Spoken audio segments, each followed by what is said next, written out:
Assalamualaikum warahmatullahi ta'ala wabarakatuh. Waalaikumsalam warahmatullahi wabarakatuh.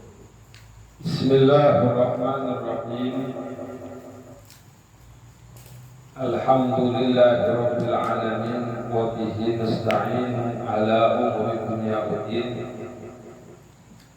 Wa sallallahu ala sayyidina Muhammadin wa ala alihi wa sahbihi ajma'in. Allahumma salli ala nuril anwar wa sirril asrar wa tiryaqil aghyar wa miftahi babil yasar sayyidina Muhammadin al-Mukhtar wa alihi al-athhar wa ashabihi al-akhyar adada ni'amillahi wa ifqalihi.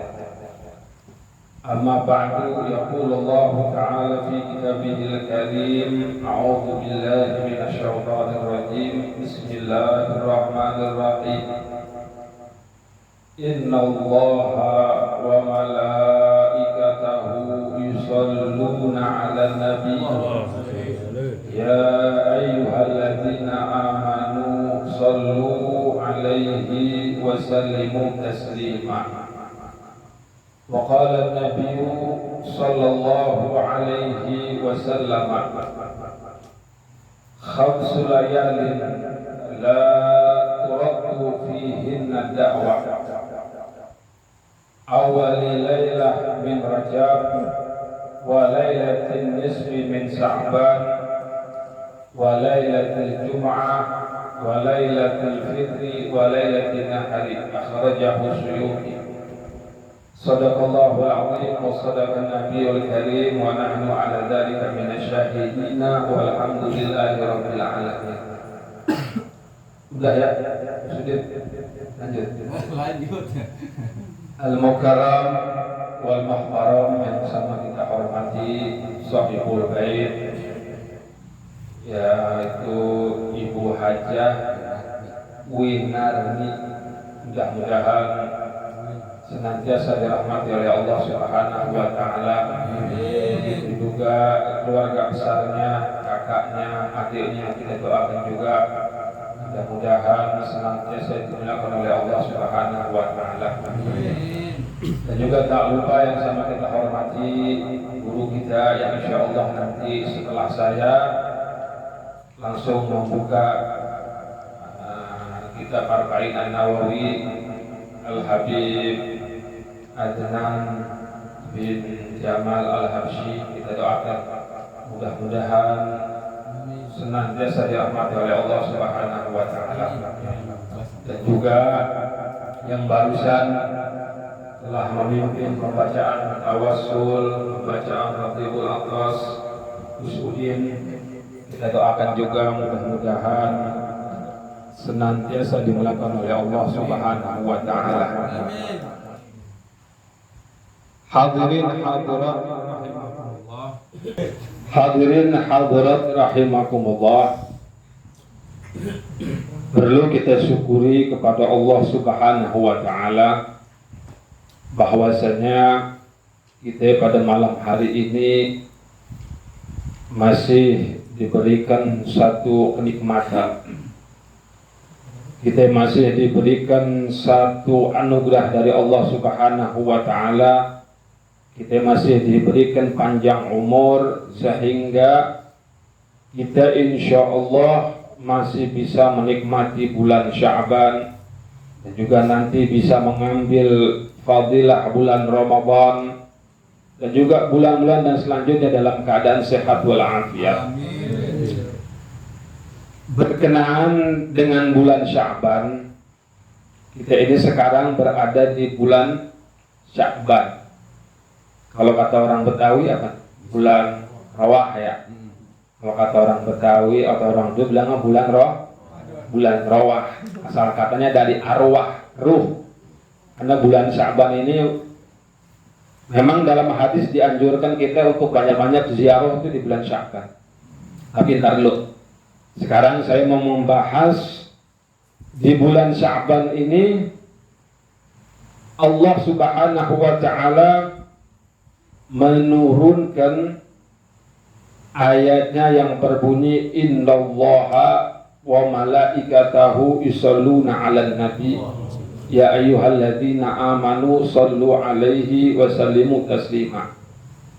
Jadi ayat perintah untuk kita berselawat, untuk kita mengucapkan salam kepada Nabi Muhammad sallallahu alaihi wasallam itu turunnya di bulan Sya'ban.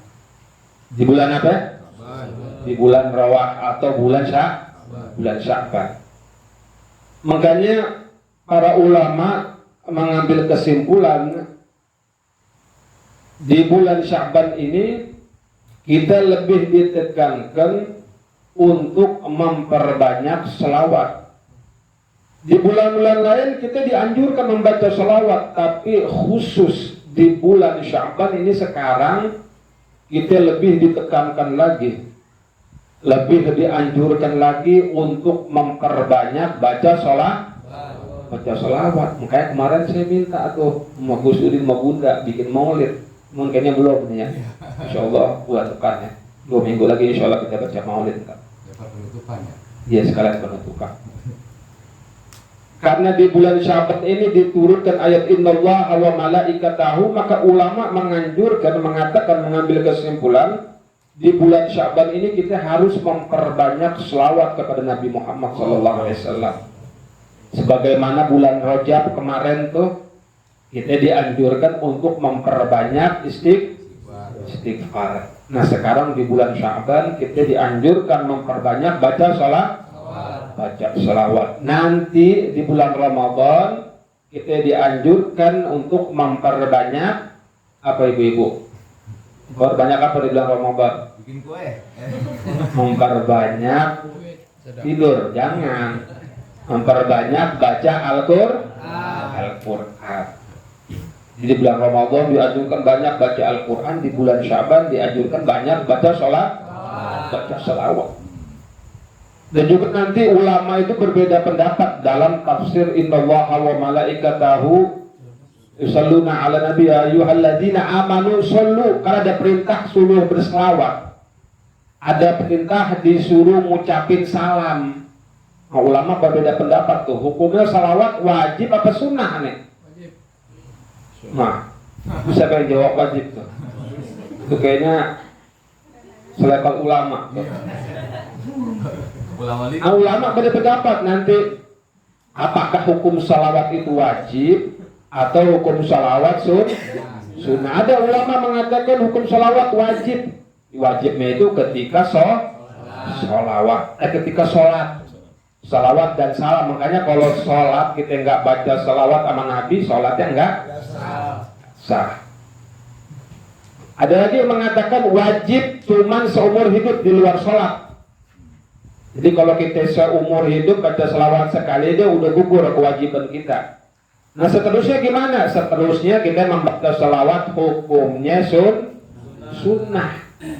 Jadi di samping kita mendapatkan pahala sunnah, begitu juga kita taqarrub kepada Nabi Muhammad SAW.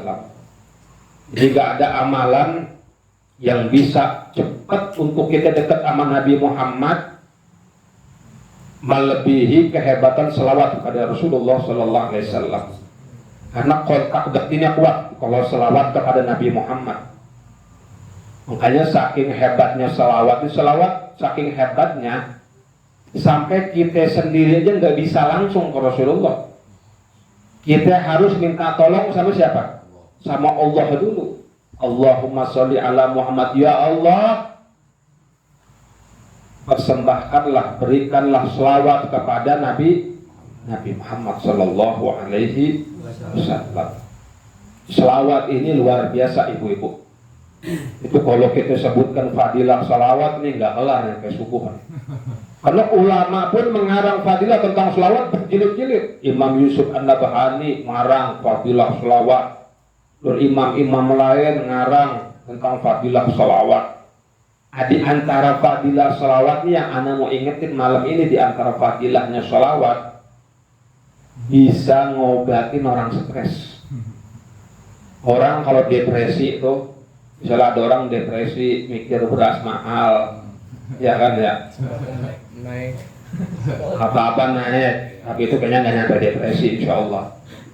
Pokoknya ini orang yang stres, yang bingung, hampir-hampir gila dah. Apa obatnya? Suruh baca selawat. Tuh, kata ulama tuh, suruh baca apa? Baca selawat. Makanya kalau ada orang stres jangan dikasih wirid. Orang stres kita kasih wirid tambah stres dia. Nambah ganas, tapi suruh kasih apa? Selawat sama Nabi Muhammad sallallahu alaihi wasallam. Karena selawat ini sifatnya ada luar biasa. Dan amalan selawat doang ibu-ibu yang pasti diterimanya sama Allah. Ini kita sholat, puasa, haji, zakat, dan lain-lainnya. Itu kan belum tentu diterima enggaknya. Amaluna bainal qabuli wa raddiha. Amal kita ini bisa diterima, bisa ditolak juga. Kita nggak tahu kan. Ulama-ulama besar aja belum tahu amalnya diterima, apalagi kita. Illa salatu ala Nabi Muhammadin. Kecuali selawat sama Nabi Muhammad. Jadi kalau orang baca selawat sama Nabi Muhammad itu udah pasti diterima sama Rasulullah. Cuma nanti ulama juga beda pendapat tuh. Apakah kalau orang selawat dengan riya itu ada pahalanya apa enggak? Soal nyampe ke Rasulullah. Tapi urusan ada pahalanya apa enggak itu ulama beda pendapat. Makanya kan ada yang mengatakan salawat biar kata riya juga diterima sama Allah. Ya kan ada yang mengatakan begitu. Tapi ulama beda pendapat juga. Kalau soal diterima sampai kepada Nabi Muhammad. Tapi soal pahalanya ulama beda pendapat. Ada yang bilang nggak dapat pahala, ada yang bilang tetap dapat pahala karena cuma amalan salawat doang. Terus lagi fadilah salawat itu bisa menjadi sebab kita itu berbakti sama orang tua kita. Itu salawat. Bisa jadi sebab kita berbakti sama orang tua kita. Karena setiap kali kita membaca salawat, membaca salam kepada Nabi Muhammad, itu ada malaikat khusus yang nyampein ke telinganya Rasulullah. Ini malam hari ini kita salawat sama Nabi Muhammad nih. Kita ngucapin salam sama Nabi Muhammad. Itu ada malaikat khusus yang nyampein ke telinganya Rasulullah Sallallahu Alaihi Wasallam. Bahkan yang nyampein ke malaikat bukan nama kita doang yang disetor, nama bapak kita disebutkan, nama orang tua kita disebutkan di Rasulullah. Ya Rasulullah, misalnya contoh, ini Gus Udin, jadi siapa?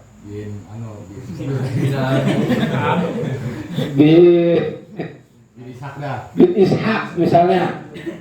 Malam Selasa ngucapin salam kepada Rasulullah, nama Gus Udin, nama orang tuanya didengar sama Rasulullah, diskor namanya. Karena ketika di yaumil kiamah tuh nanti di antara sebab Rasulullah tuh kenal sama kita ada dalam versi lain karena sebab wudu. Makanya kan kita disunahkan kalau wudu itu suruh apa? Suruh memperlebihkan basuhan biar kelihatan terangnya umat Nabi Muhammad itu dari situ. Ada juga dari versi lainnya apa? Lewat salawat kepada Rasulullah. Karena ketika salawat kepada Rasulullah, kalau nabi-nabi terdahulu umurnya panjang-panjang. Nabi Adam, Nabi Musa, Nabi Nuh umurnya panjang-panjang. Supaya apa? Supaya umatnya bertemu. Nanti ketika umat yang ngaku, ya Nabi Allah Nuh, ya Nabi Musa, aku ini umatmu. Oh iya benar dulu ketemu di dunia. Nah kalau sekarang kita ngaku, ya Rasulullah saya umatmu, pernah ketemu gak Rasulullah? Belum pernah, 14 abad yang lalu Rasulullah sudah pindah alam. Bagaimana caranya orang begitu banyak agar kita dikenal sama Rasulullah? Tadi yang pertama, kita kalau wudu mencemurkan wudu. Yang kedua, kita sering membaca salawat dan salam kepada Rasulullah. Jadi kalau kita Rasulullah, saya umatku. Oh iya benar. Dulu tuh malaikat sering nyampe ke namamu sampai ke telingaku Rasulullah. Dan bahkan bukan nama kita doang. Nama orang tua kita. Ini orang tua kita nih kuburan nggak tahu menau nih. Udah nggak tahu urusannya. Tapi Rasulullah kenal sama orang tua kita. Karena sebab apa? Sebab apa ibu-ibu? Sebab salawat. Makanya kata ulama dari situlah orang yang membaca salawat dia bisa menjadi anak yang berbakti kepada orang tuanya. Karena apa? Karena dia memperkenalkan nama orang tuanya di hadapan Rasulullah Shallallahu Alaihi Wasallam. Dan juga di bulan Sya'ban juga nanti beberapa hari yang akan datang, kita akan bertemu dengan satu malam yang luar biasa. Mungkin insya Allah jatuhnya malam minggu kalau nggak salah ya. Malam minggu atau malam Senin, pokoknya ntar kita lihat pemerintah aja deh. Tapi kayaknya malam minggu sih insya Allah. Malam nisfu Sya'ban. Itu malam nisfu Sya'ban. Tadi hadisnya udah sana sebutkan di pertama. Kata Nabi ada 5 malam yang nggak Allah tolak doa. Yang pertama awal malam bulan Rajab, kemarin udah. Kemudian walailatin nisfi min Sya'ban, yang kedua malam nisfu Sya'ban. Malam nisfu Sya'ban ini malam minggu. Kalau kita doa sama Allah, ya Allah minta biar tanah laku. Amin. Tanah siapa ya? Ya tanah siapa aja udah. Ya kan? Atau minta biar rezeki lancar, biar usaha dibuka. Ya kan kalau usaha lancar, rezeki lancar, kita bisa pergi haji. Pergi haji nggak pakai duit. Ya mana? Bisa ziarah ke makam Nabi, ziarah ke makam Rasulullah. Jadi di malam nisfu Sya'ban itu nggak ada doa yang ditolak kata Nabi Muhammad SAW. Dan bahkan di hadis yang lain Rasulullah menyebutkan, Innallaha azza wa jalla yanzilu fi lailatin nisfi min Sya'ban ila sama'i dunya. Sungguhnya Allah Subhanahu wa taala turun di malam nisfu Sya'ban. Jadi jangan kita pahamin Allah turun itu turun dari atas ke bawah, bukan. Allah ini enggak seperti makhluknya. Jadi yang dimaksud adalah rahmatnya Allah. Rahmatnya Allah turun begitu deras di malam nisfu Sya'ban ke langit dunia. Fayaghfir li aktsar min adadi sya'ri ghanami kalbin. Lalu Allah Subhanahu wa taala memberikan ampunan lebih banyak daripada jumlah bulu domba suku kaleb. Bu, ini ibu ada nggak ibu? Oh masih hidup. Nggak sautin aja bu, biar senang burunya gitu. Bulu domba kan banyak bu. Jangan kan bulu domba, bulu kita ini rambut kita aja banyak. Itu bulu domba banyak. Dan di malam nisfu Sya'ban Allah memberikan ampunan kepada umatnya Rasulullah melebihi banyaknya bulu domba. Bagi siapa? Bagi yang menghidupkan malam nisfu Sya'ban. Makanya di malam nisfu Sya'ban kita kumpul di musola atau kita kumpul di rumah, baca apa biasanya tuh? Baca Yasin, kita baca zikir. Biar apa? Biar kita masuk kategori orang yang menghidupkan malam nisfu Sya'ban, biar kita dapat ampunan nih. Udah dapat ampunan, kita juga dapat doa yang nggak ditolak. Kalaupun ternyata ibu udah doa sama Allah, setelah doa kayaknya nggak ada perubahan nih, jangan pernah kita sujud sama Allah, karena tidak ada doa yang tertolak. Cuman doa ini entah itu disimpan sama Allah, entah itu untuk menggugurkan dosa-dosa kita, entah itu untuk menjauhi kita dari mara bahaya. Soalnya ayatnya jelas banget di Al-Quran kan. Ayatnya jelas, ud'uni astajib lakum. Ayat jelas banget, kata Allah, berdoalah kepadaku maka aku bakalan apa? Aku bakalan kabulkan. Aku bakalan kabulkan. Jangankan kita nih bu, umat Nabi Muhammad yang orang Islam, setan, tahu setan? Tahu setan bu. Setan kenal nggak? Setan kepala botak. Setan goa, tahu kan setan? Itu setan bu yang udah keluar dari rahmatnya Allah setelah diusir dari surga gara-gara nggak mau sujud sama Nabi Adam.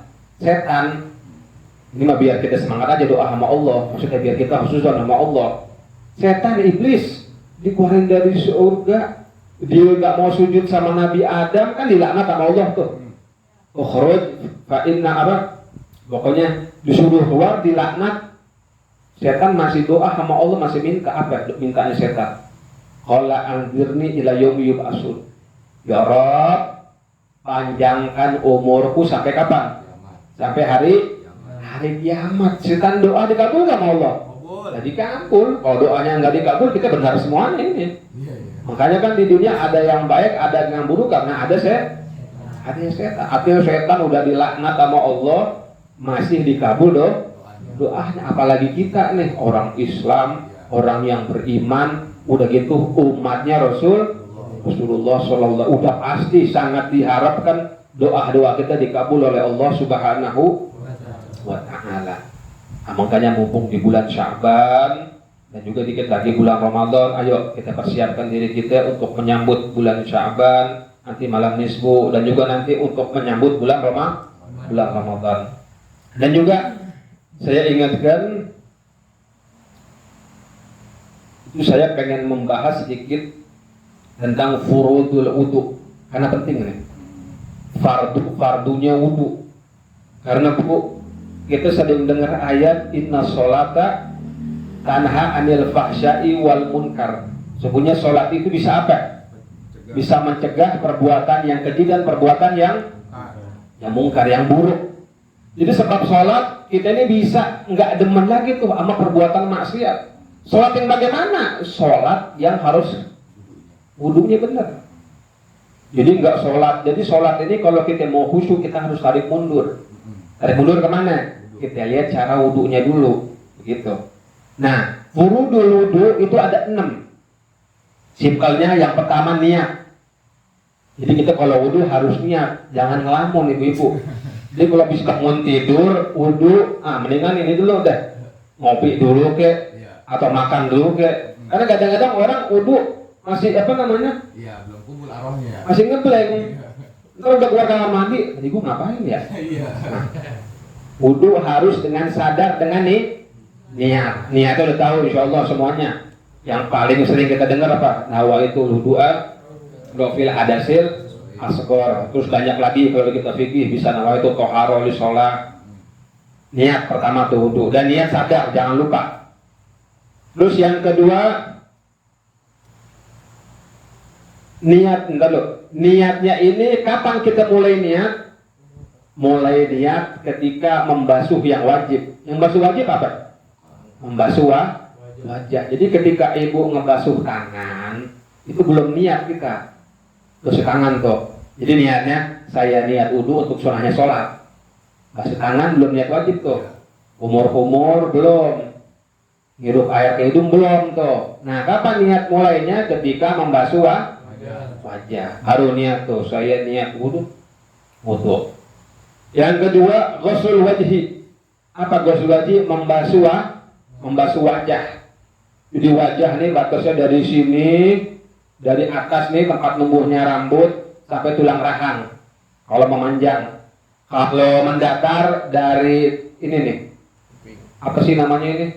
Pentol yang di kuping apa namanya? Di kuping ya. Iya, sampai sini nih.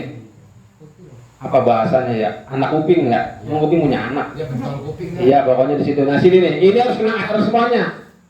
Harus kena air semuanya. Kalau ada lipstik dihilangin dulu. Ibu tuh biasanya. Iya, kan juga orang laki banyak juga pakai lipstik. Kalau pakai bedak Kelly tuh, kan ini bedak Kelly.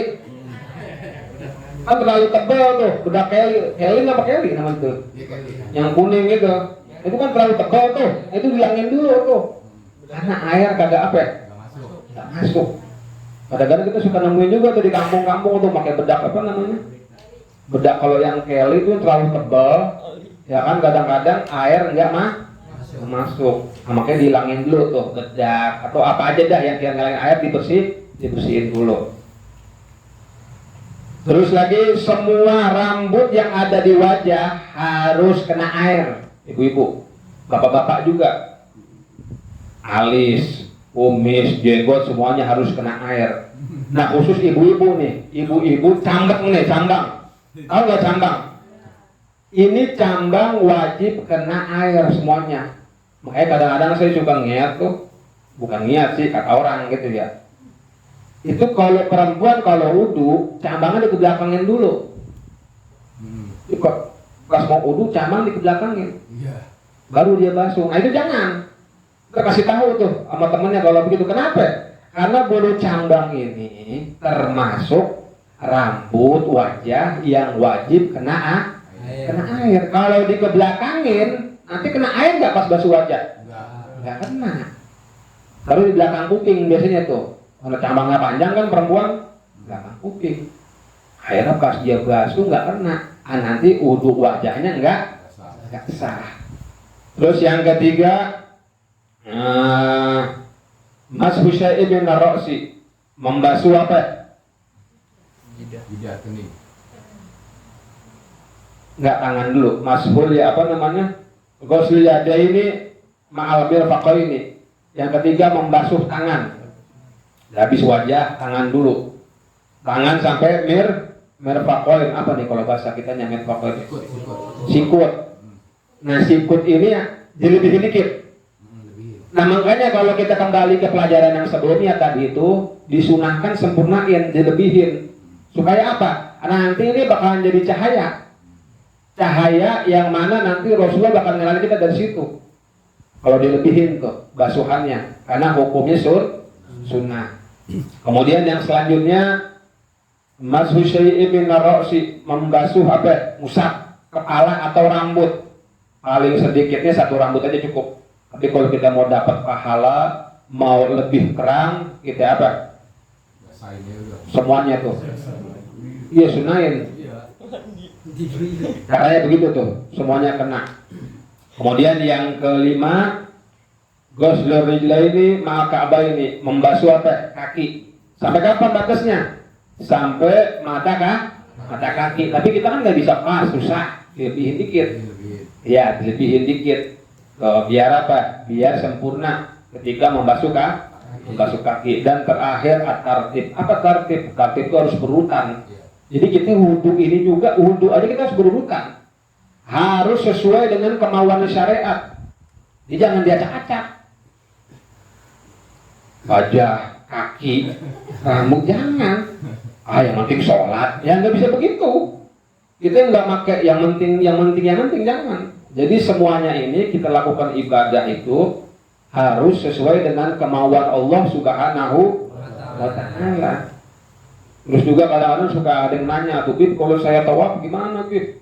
Kan kalau orang tawaf kan nempel mulu tuh ya. Laki-laki sama apa? Sama perempuan. Gimana, Bib? Wudunya, Bib? Nah, kalau kita kan ada yang ngomong nih, kadang-kadang saya ikut mazhab ini, Bib, kata dia. Ikut mazhab Maliki. Ya boleh-boleh aja. Kita ikut mazhab Maliki. Tapi kalau mau ngikut mazhab Maliki atau mazhab yang lain, kita ngikutnya harus satu paket. Artinya satu paket apa? Jangan membasuh setengah ngikut Syafi'i yang kita orang nih, bakalnya ngikutin mazhab Maliki, jangan. Tapi kita harus satu paket. Wudunya kita ikut Maliki, maka batalnya juga ikut Maliki. Karena mazhab Maliki itu kalau bersentuhan perempuan laki tanpa ada penghalang gak batal. Nah, ketika kita wudunya satu paket juga, wudunya ikut Maliki juga. Gimana caranya wudunya Maliki? Di antara wudunya Maliki itu hampir sama kayak Imam Syafi'i, cuman beliau agak sedikit beda cara membasuh kepala. Kalau kita kan cukup sedikit aja tuh. Tapi kalau mazhab Maliki harus semuanya kena. Rambutnya harus kena semuanya, kepala harus kena semuanya. Jangan diacak-acak. Wudunya ngikut mazhab Syafi'i, batalan ngikut mazhab Maliki, jangan. Itu namanya talfik, nggak boleh. Jadi kita kalau mau ngikut harus satu paket. Nah, segitu saja yang bisa Anda sampaikan. Mudah-mudahan ada manfaatnya. Kurang lebihnya mohon maaf. Walafu minkum. Assalamualaikum warahmatullahi wabarakatuh.